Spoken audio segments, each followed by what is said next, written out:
reflexiones breves que siguen, me propongo esbozar el marco teológico que nos ayude a plantear una reflexión sobre la fecundidad espiritual vivida en la conyugalidad del matrimonio.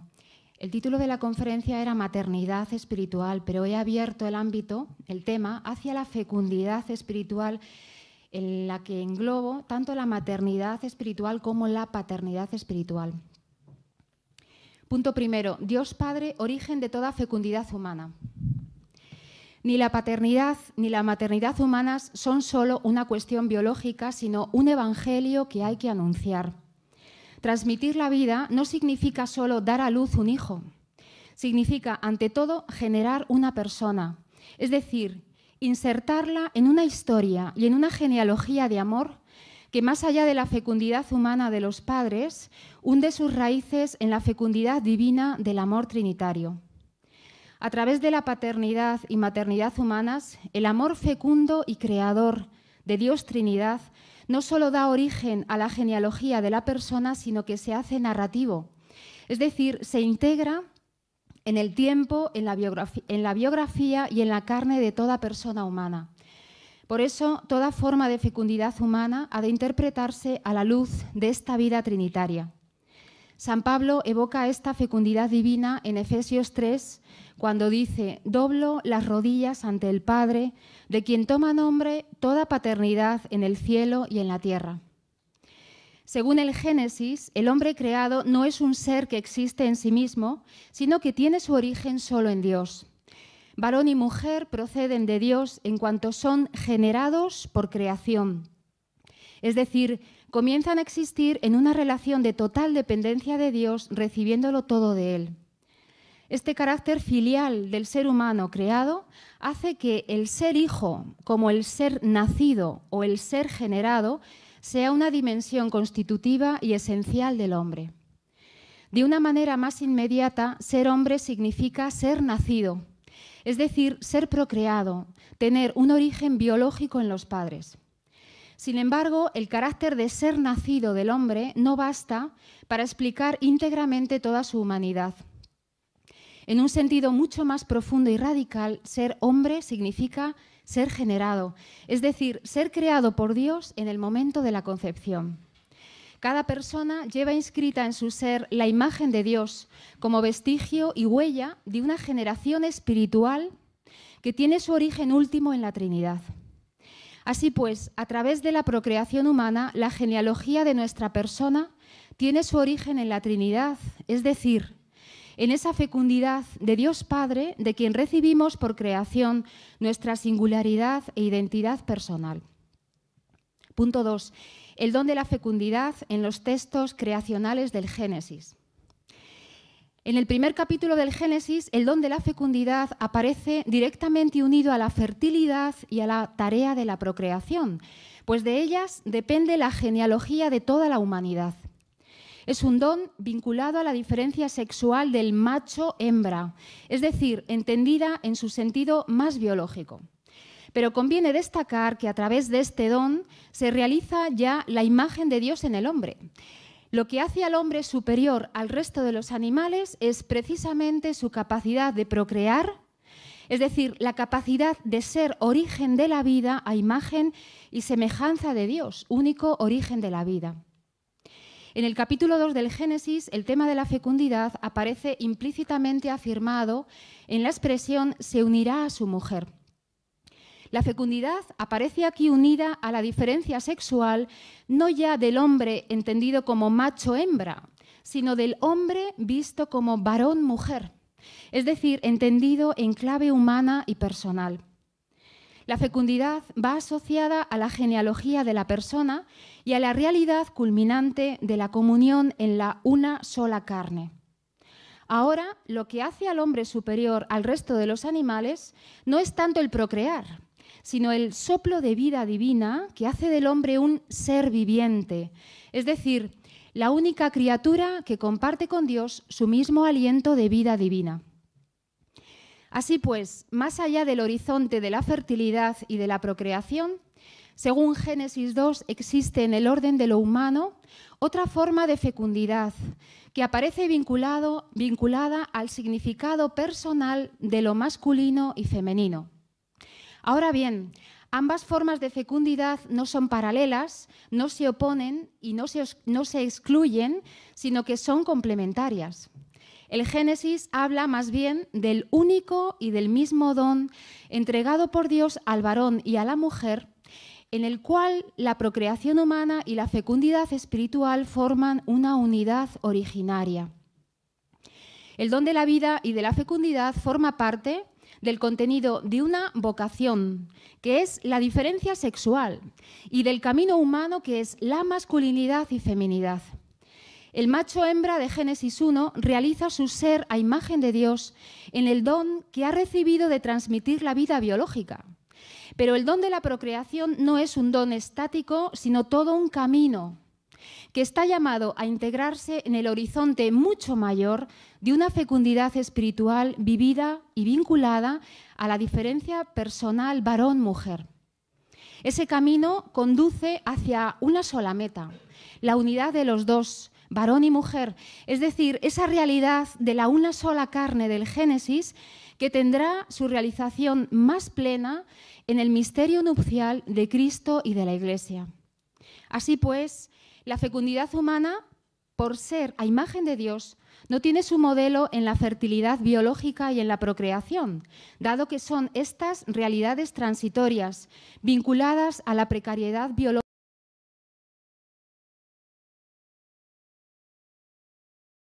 de la carne. El modelo y arquetipo de la fecundidad humana y, por lo tanto, también de la procreación, hay que buscarlo más allá de sí misma, en una fecundidad de orden espiritual, de carácter universal y definitivo, que se vincula a la resurrección y a la glorificación de la carne. Esta fecundidad espiritual se expresa también en el lenguaje biológico del cuerpo y de la carne, pero apunta a una vida superior y anuncia una carne que superará de manera definitiva sus propios límites creaturales y biológicos. En el camino de lo humano, Adán y Eva estaban llamados a responder al mandato de la procreación solo después de haber descubierto esa fecundidad trinitaria que estaba en el origen filial de su propia existencia. Reconociendo este origen divino de su propia genealogía, Adán y Eva sabían que más allá de ellos mismos había una fecundidad trinitaria mucho mayor que la vida que ellos eran capaces de dar y recibir a través de su propia carne. Olvidando este origen, el don de la procreación no podría cumplir su cometido pedagógico, el propio de todos los signos, que era el de abrir la masculinidad y feminidad hacia una fecundidad mayor y más universal. Punto tercero, carácter simbólico y trascendente del cuerpo. A través de María, el misterio de la feminidad y de la maternidad está situado en el corazón mismo de la alianza salvífica de Dios con el hombre. En otro nivel, pero siempre en ese mismo corazón de la alianza, se sitúa también el misterio de la masculinidad y paternidad de José. Me detengo para hacer una mención especial a San José en este foro dedicado a la mujer. Debemos recuperar el significado de la masculinidad y la vocación del varón a la luz de esta figura única en el plan de salvación que es San José. Bastaría este carácter mediador e instrumental de la maternidad de María y de la paternidad de José para confirmar que la maternidad y la paternidad humanas no pueden explicarse al margen de su significado teológico y salvífico. En la mujer, como en el varón, todo lo biológico tiene un profundo significado humano y teológico.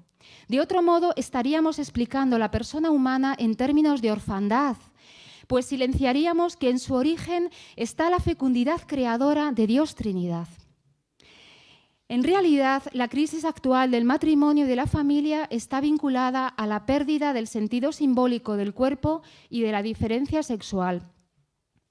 Es verdad que las ciencias humanas, lo acabamos de ver en la ponencia de Mónica, las ciencias humanas pueden abastecernos de muchos datos técnicos y precisos sobre la estructura de la sexualidad humana y el funcionamiento biológico de la maternidad. Pero el conocimiento del valor teológico del cuerpo, su vocación al amor, la verdad salvífica que encierran la feminidad y la masculinidad, solo se descubren en plenitud a la luz de la revelación. San Juan Pablo II habló del significado sacramental del cuerpo, afirmando que la masculinidad y feminidad son una vía privilegiada de acceso al misterio de Dios. El cuerpo, decía él, es un sacramento primordial, es decir, en la masculinidad y feminidad de nuestra carne se nos revela de una manera singular el misterio de la fecundidad trinitaria de Dios. En realidad, el hombre posee la capacidad de ser origen de la vida solo de forma relativa e impropia, pues solo Dios es el único capaz de ser origen de la persona en toda su individualidad y singularidad. Los padres no agotan la razón de ser del hijo, porque el hijo no procede enteramente y solo de ellos. En la procreación humana se unen de manera siempre única e irrepetible la creación ex novo de la persona por parte de Dios con la acción procreadora de los padres. Todo esto nos indica que la procreación humana no puede explicarse a sí misma en su totalidad, sino que más bien es el camino que nos lleva a reconocer una generatividad y una fecundidad mucho más radical y originaria que nace en Dios. En el orden de la transmisión de la vida humana, la capacidad de ser origen reviste necesariamente un carácter simbólico y sacramental que apunta hacia Dios como el único origen sin principio de toda la vida. Punto 4. La primera fecundidad de los esposos, del yo y el tú al nosotros. El amor tiene siempre forma trinitaria. Y por eso confiere a todo lo que de él procede una huella también trinitaria. De ahí que la vocación al amor y al don de sí esté inscrita naturalmente en la masculinidad y feminidad. Pues Dios creó al hombre, varón y mujer, para que en el don mutuo fuesen fecundos como él es fecundo. El don en sí mismo es ya una forma incipiente de fecundidad, pues nace de ese amor que nos hace salir de nosotros mismos para buscar y realizar el bien del otro. Por eso, la primera fecundidad de los esposos es la comunión y el amor mutuo, esa una sola carne que es el fundamento del matrimonio y de la familia. El don recíproco del varón y de la mujer genera, ante todo, un enriquecimiento mutuo entre los esposos, que es la primera y más prioritaria forma de fecundidad esponsal. En ese darse mutuo de los esposos, en esa unidad de los dos, ambos están siendo ya fecundos a imagen de la Trinidad, mucho antes incluso de que el Hijo aparezca en el horizonte. La fecundidad espiritual es, por tanto, la primera y más importante fecundidad del matrimonio. La apertura al otro, que será el hijo, ha de ir preparada y anticipada por la apertura conyugal al otro entre los esposos. Así pues, el primer tercero en el matrimonio no es el hijo, sino el nosotros conyugal. Tanto el varón como la mujer poseen su masculinidad y feminidad siempre en una mutua relación generativa. Varón y mujer recorren juntos el camino de su masculinidad y feminidad siempre al ritmo del mutuo recibirse y del mutuo darse, que es también la lógica propia de la vida trinitaria. Cada uno de ellos posee su masculinidad y feminidad como un don recibido de Dios, del otro, y como un don entregado a Dios y al otro. Nos situamos así en el corazón de esa reciprocidad fecunda constitutiva de la masculinidad y feminidad que el varón y la mujer viven como imagen encarnada y sexuada de la reciprocidad fecunda propia de la Trinidad. El nosotros de la pareja es el primer fruto que nace del camino de la diferencia sexual, pero es también un don de la gracia que los esposos reciben de manera específica en el sacramento del matrimonio. Ese nosotros es una presencia nueva, nueva del Espíritu Santo entre los cónyuges, que realiza entre ellos una comunión nueva, más conforme y semejante a la comunión trinitaria. El Espíritu Santo, que es el nosotros del Padre y del Hijo en la Trinidad, y el nosotros de Cristo y de la Iglesia, es también el nosotros de los cónyuges en el matrimonio. A lo largo del matrimonio, el Espíritu Santo actúa sosteniendo la intimidad conyugal, animando la comunión de un yo y de un tú que se van encontrando cada vez más a sí mismos en la entrega al otro. El paso del amor humano a la caridad conyugal está sostenido por este dinamismo del Espíritu Santo, pero supone también la correspondencia de los esposos a través de toda esa multitud de actos en los que consiste el día a día de la vida conyugal. La renuncia a sí mismo, la escucha paciente del otro, el servicio mutuo, el saber ceder, la disposición para volver a empezar y un largo etcétera. La primera fecundidad de la pareja es, por tanto, ese camino diario del nosotros conyugal, dinamizado por el Espíritu Santo, que empuja a los esposos hacia la una sola carne, es decir, hacia esa reciprocidad fecunda en la que cada uno llega a ser amado por sí mismo. Los esposos habrán de aprender esta fecundidad propia del camino de la intimidad conyugal antes de afrontar juntos la aventura de la maternidad y paternidad. Punto quinto, la segunda fecundidad de los esposos, del nosotros conyugal al nosotros familiar. La intimidad conyugal de los esposos, cuando va siendo habitada por el nosotros del Espíritu Santo, lleva a los cónyuges a entregarse más allá de sí mismos, hacia la procreación y el servicio de la vida humana y divina en los hijos. Esta nueva donación mutua les orienta hacia una fecundidad espiritual y física que conlleva la misión y la vocación de la paternidad y maternidad responsables. La llegada de los hijos supone una novedad en el amor esponsal de los cónyuges y con ellos la carne adquiere también un nuevo significado sacramental, pues la fecundidad trinitaria se expresa ahora también de un modo nuevo en el cuerpo materno y paterno de los esposos. A través de la maternidad y paternidad, el Espíritu Santo guía el crecimiento espiritual de los esposos hacia una fecundidad cada vez mayor, abriéndola del nosotros conyugal hacia el nosotros familiar. En este camino, los esposos van creciendo en la medida en que van integrando el don de la procreación en el horizonte de la fecundidad espiritual, es decir, en el don de la generación de la persona. Apoyados en la comunión que les une, los esposos se disponen juntos para recibir de Dios el don de la vida a través de cualquiera de las formas de fecundidad que Dios les quiera dar. Desde esta clave, tanto la procreación de los hijos como la infecundidad biológica han de entenderse como respuesta a una llamada, como dos modos distintos de vivir el don de la vida.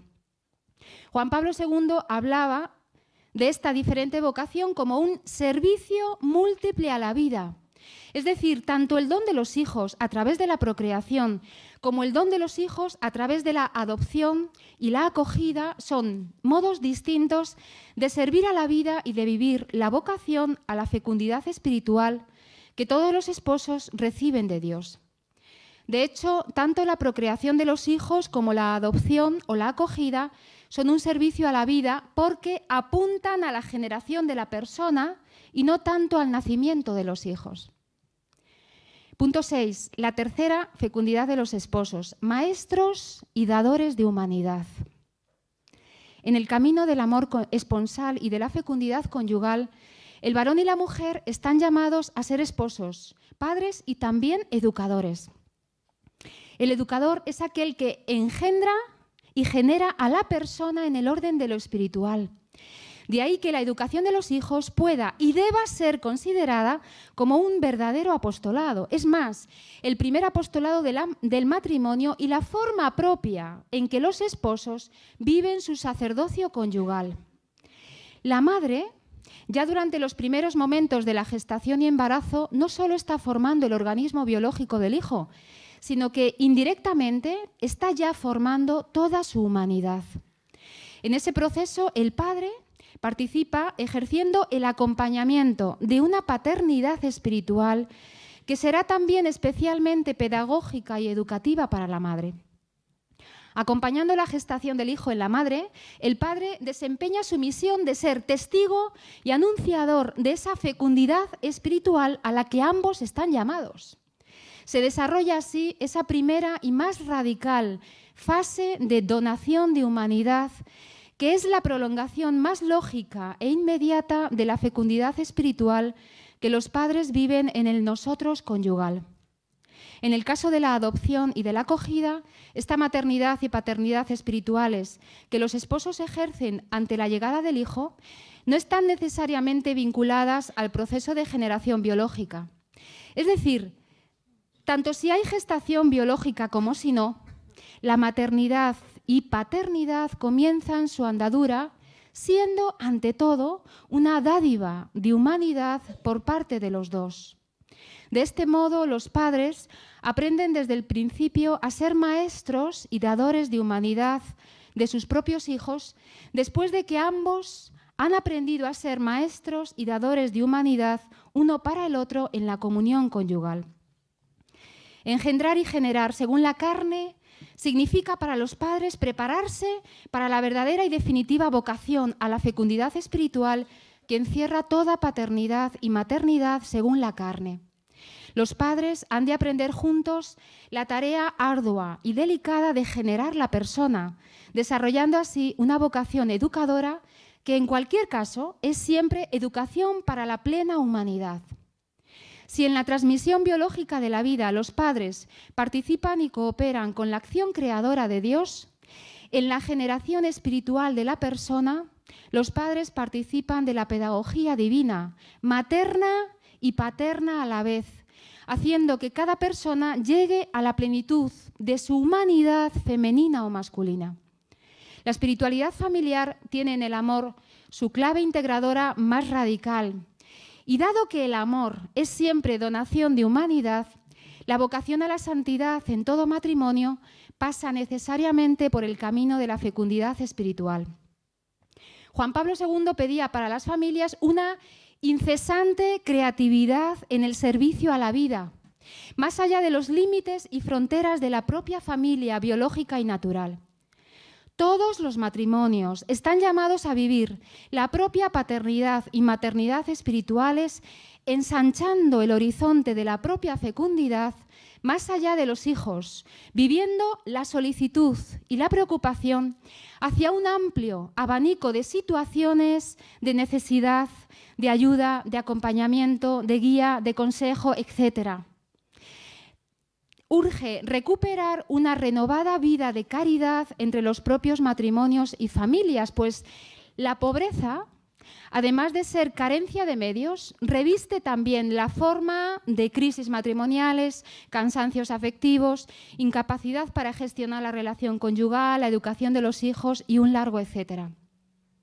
La madurez de los esposos en el camino del amor conyugal se mide también por este paso de la fecundidad familiar a la fecundidad social y eclesial. Más allá de la procreación y de la misión educadora de los padres, urge para todos los matrimonios vivir con incesante creatividad el don de una fecundidad espiritual que se proyecte en el ámbito social y eclesial. En esta fecundidad está en juego la generación de la persona y más aún, la custodia del hombre y la salvaguardia de todo lo humano. La civilización del amor está vinculada a esta fecundidad de orden espiritual, depende de ella y en gran medida contribuye a construirla. Concluyo con un breve apunte al significado de la maternidad y a la vocación de la mujer. Por su feminidad, por el don de la maternidad biológica y espiritual, la vocación de la mujer está íntimamente ligada a la civilización del amor y a la fecundidad propia del Espíritu Santo. En la Trinidad, el Espíritu Santo es la persona don y la persona amor. No es propio del Espíritu Santo que el Padre y el Hijo procedan de él. En cambio, sí que es distintivo de su persona entregar el amor y la vida divina del Padre y del Hijo hacia afuera de la Trinidad. Esta es su propiedad personal y distintiva respecto de la fecundidad de las otras dos personas divinas. Lo propio del Espíritu Santo es la fecundidad trascendente, es decir, acoger y entregar la vida divina de los dos, del Padre y del Hijo, hacia afuera de la Trinidad, es decir, hacia el hombre, por medio de la maternidad divina de la Iglesia. Pues bien, en el orden de la transmisión de la vida humana, también es propio de la mujer acoger y recibir la vida de los dos, del Padre y del Hijo, para entregarla a su vez hacia afuera a través de la maternidad. En su dinamismo más profundo, la maternidad es imagen y semejanza del modo de recibir y dar la vida propio del Espíritu Santo en la Trinidad. ¿Qué nos enseña entonces la maternidad? En primer lugar, que la maternidad no es un derecho, es un don, y los dones se reciben, no se exigen. La procreación es solo un aspecto del don de la maternidad, cuyo horizonte es más amplio y universal, al modo como es universal la fecundidad del Espíritu a través de la Iglesia. En la procreación, ni el varón ni la mujer pueden tener la certeza de que el hijo va a venir. Ni siquiera pueden escoger cómo será, qué será ese hijo que venga. En la maternidad, la mujer se convierte también en alguien que acoge al otro sin saber nada de él. Es decir, el otro es recibido y amado por sí mismo. La mujer madre se convierte así en hogar del hombre, custodia de todo lo humano. El otro, el que va a llegar, el varón, el hijo, cabe en su corazón. Lo acoge, lo ama por sí mismo. Y cuando alguien es acogido por sí mismo, se siente custodiado, se reafirma y crece en su identidad. La maternidad indica para la mujer una vocación específica y un camino, que consiste en enseñar al hombre, a todos los hombres, a amar por sí mismo. A la mujer corresponde de una manera especial la tarea y la vocación de ser dadora y maestra de humanidad en lo que se refiere a la vida y al amor. La mujer está llamada a enseñar a la humanidad a amar, enseñar a que el otro se sienta querido y acogido por sí mismo. Porque solo cuando recibo al otro por sí mismo y no cuando le quiero a mi manera, a mi medida, entonces el otro descubre la verdad de lo que es. La vocación específica de la mujer es custodiar lo humano, enseñar al hombre, varón y mujer, a ser humano. La mujer tiene la especial capacidad de hacer lo humano, es decir, más imagen de Dios. ¿Y qué es lo que nos hace más humanos? La vida y el amor. Por eso la dignidad de la mujer se relaciona íntimamente con el amor y la vida que recibe por su feminidad y también con el amor y la vida que a su vez ella da a través de su maternidad. La mujer no puede encontrarse a sí misma si no es dando vida y amor a los demás. Por eso, su primer apostolado es la maternidad espiritual y su vocación fundamental es vivir en plenitud el don de su feminidad. Concluyo con esa famosa cita de Juan Pablo II que espero sirva también como conclusión de todo este fin de semana de foro. Juan Pablo II resumió esta bellísima y grande vocación de la mujer en la Mulieris Dignitatem con estas palabras. La fuerza moral de la mujer, su fuerza espiritual, se une a la conciencia de que Dios le confía de un modo especial el hombre, es decir, el ser humano. Naturalmente, cada hombre es confiado por Dios a todos y cada uno. Sin embargo, esta entrega se refiere especialmente a la mujer, sobre todo en razón de su feminidad, y ello decide principalmente su vocación. Muchas gracias.